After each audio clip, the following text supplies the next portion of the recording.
Quick question. When your ring checks your heart, your belt helps you walk, and your lapel mic remembers your meetings, who's responsible when they get it wrong? At CES 2026, that stopped being a thought experiment. We saw AI health rings, walking assist robots, and smart glasses that act like an extra screen for your day. And at the same time, the FDA quietly loosened the rules for a whole slice of AI-enabled wearables. In other words, gadgets aren't just gadgets anymore. They're drifting into health and mobility infrastructure on your body.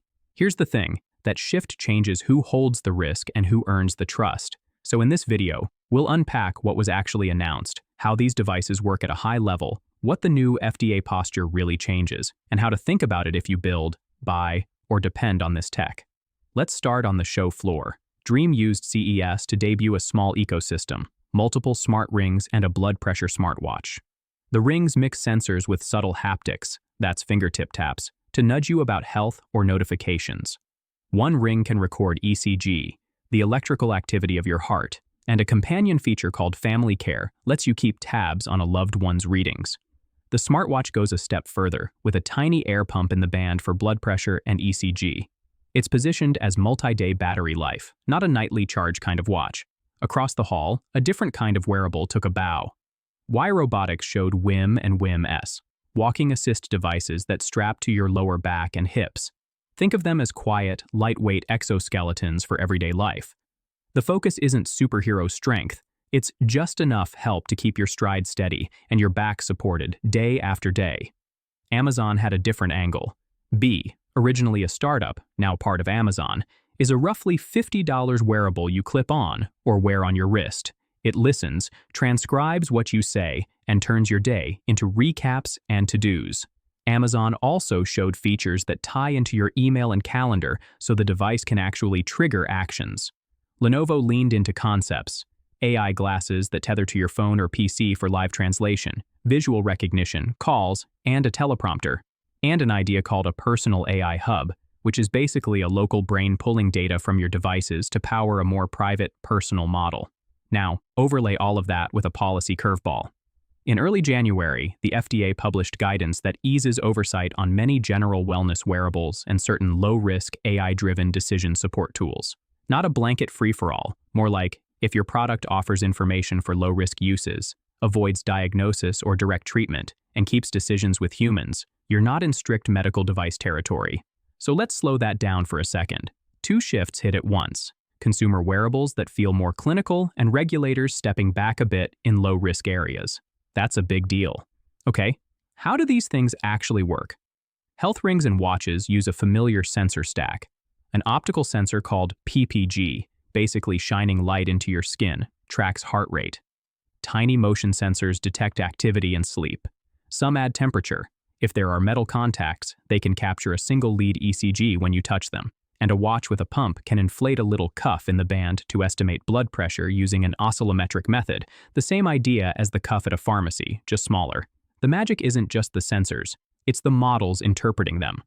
Dream talks about large AI health models, which likely means a blend of classical signal processing and compressed neural nets trained to spot patterns across multiple signals, like sleep stages or rhythm irregularities. Some of that can run on the device for speed and privacy. Heavier training happens in the cloud. In other words, your ring is less a fitness tracker and more a tiny lab assistant that never sleeps, flagging trends and asking for your attention only when it matters. Exoskeletons are a different stack. Sensors around your hips and back watch your posture and gait. Small actuators, motors, or elastic-driven units add just enough torque to help you extend your leg or stabilize your lower back. A control loop adjusts assistance in real time so it feels natural. Here, comfort and fail-safes are as important as muscle. If anything glitches, the default should be safe, no sudden jolts. Wearable memory devices like B are part microphone, part workflow engine. They wake on a hot word, capture speech, run it through speech to text, and feed that transcript into an AI model that summarizes, flags action items, and links to your email or calendar. Some processing can happen locally, like noise reduction or wake word detection, but heavy lifting often lives in the cloud, where larger models can run and integrations live. AI glasses sit at the front of a different trend. Ambient computing. The glasses act like a heads-up display and sensor front end. Your phone, PC, or a small home hub handles most of the compute. That setup enables live translation, visual recognition, what's that landmark, and unobtrusive prompts without pulling out a phone. Now, where does the FDA draw the line? Conceptually, it's about intent and risk. If a wearable offers general wellness information, heart rate trends, sleep scores, consider talking to a doctor, and it's transparent about limits, it may avoid being regulated as a medical device. If it diagnoses a condition or drives a high-risk decision, like dosing medication, that's a different story. The January guidance widened the non-medical lane for low-risk info and some clinician-facing decision support, as long as a human is still in charge. Here's what actually matters here. Looser oversight shifts responsibility from pre-market approval to design ethics, clear labeling, and post-market vigilance. The guardrails don't disappear. They move closer to the teams building and operating these systems. So why does any of this matter? For engineers and product teams, a ring or exoskeleton now looks a lot like a safety-adjacent system. You'll want graceful degradation if sensors fail, clear explanations for every alert, and escalation paths for anything that smells clinical. In other words, delight is nice, but guardrails build trust. For technical leaders, these devices become high-frequency data front ends. Do you treat them as just another input channel, or as the primary surface where your users experience your AI? That choice will shape your architecture, privacy posture, and brand. For healthcare, expect more patient-generated data walking into appointments. ECG traces, blood pressure trends, sleep flags, gait metrics. Useful, yes, but mixed quality. Clinicians will need quick ways to separate signal from noise without turning every visit into a debate about a watch reading. And for mobility and aging, the exoskeleton angle is real. Daily wear assistance could extend independence, reduce fatigue at work, and shrink rehab friction. It also raises practical questions: servicing, fit, affordability, and how to handle inevitable wear and tear on devices that physically intervene. Let that sink in for a second. We're moving from information wearables to intervention wearables. That ups the stakes. Now the risks and surprises. Accuracy versus perception is a big one. Many of these products are marketed for wellness, not as medical devices.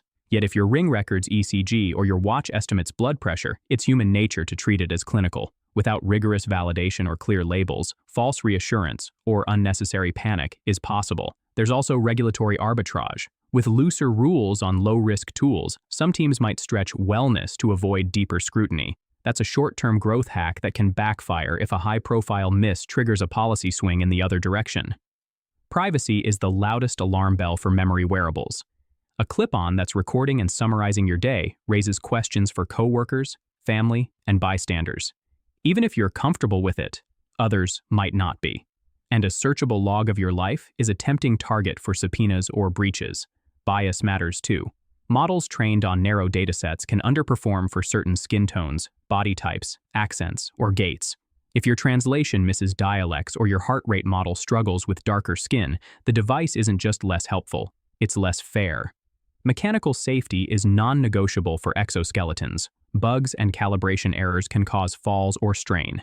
As these become everyday devices, safety engineering and testing will define reputations. And then there's cognitive overload. If you've got a ring, a watch, glasses, and a memory clip, all issuing insights, conflicts are inevitable. Without good prioritization and a unified story, alert fatigue kicks in. So, what's worth considering if you work in this space?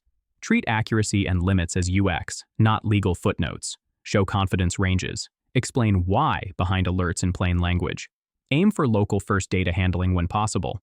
On-device or on-hub processing reduces risk and builds trust. Design for bystanders. Clear recording indicators, privacy zones, or opt-out modes help memory wearables coexist in public and at work. Build escalation pathways. If a wellness flag crosses a threshold, like potential arrhythmia, provide vetted next steps and handoffs to clinical channels.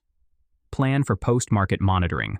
Lightweight telemetry, anonymous error reporting, and fast model updates beat slow pre-market polishing in a moving category. Invest in inclusive validation. Test across skin tones, ages, body types, languages, and mobility profiles. It's not just ethical, it prevents costly surprises later. In other words, the differentiator won't be, "We have a ring." It'll be, "We have a ring people trust." Where is this headed over the next few years? Expect a model of continuous sensing with episodic intervention. Your devices watch quietly. When thresholds trip, A human, maybe a clinician, maybe a coach, steps in. As edge hardware improves, more AI will run locally. Personal models will adapt to you, not just to people like you. We'll also see more form factors: earbuds that boost hearing, pendants that track voice and mood, belts that support posture, all feeding into a cohesive personal AI through a local hub or a platform you already use. And in a world with looser FDA oversight for low-risk tools, third-party validation may emerge as the trust signal. Think energy efficiency labels, but for accuracy and privacy. Independent labs, nonprofits, or insurers could fill the gap. One last grounding line. This isn't about replacing doctors, nurses, or therapists. It's about moving some sensing and assistance closer to daily life, with more responsibility on builders and ecosystems to get the details right. The line between gadget and health tool won't be set only by regulators. It'll be set by design decisions, evidence, and how these products behave when things go sideways. If you're evaluating this space, as a PM, an engineer, or a leader, the core question is simple. Are these just new endpoints, or are they your front line? Choose and build accordingly. That's the story for now. If you found this useful, a like and subscribe helps us keep making these videos. Thanks for watching.